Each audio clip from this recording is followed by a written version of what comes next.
ইসলামী সমাজ নামের ব্যানারে আজকে ঢাকার রাজধানী শ্যামলীতে মিছিল করেছে একটি দল।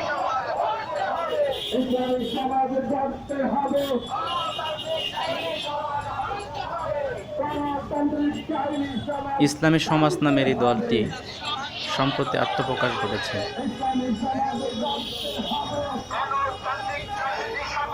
এই দলের মূল লক্ষ্য হল ইসলামী শাসন ব্যবস্থা কায়েম করে দেশ পরিচালনা করা।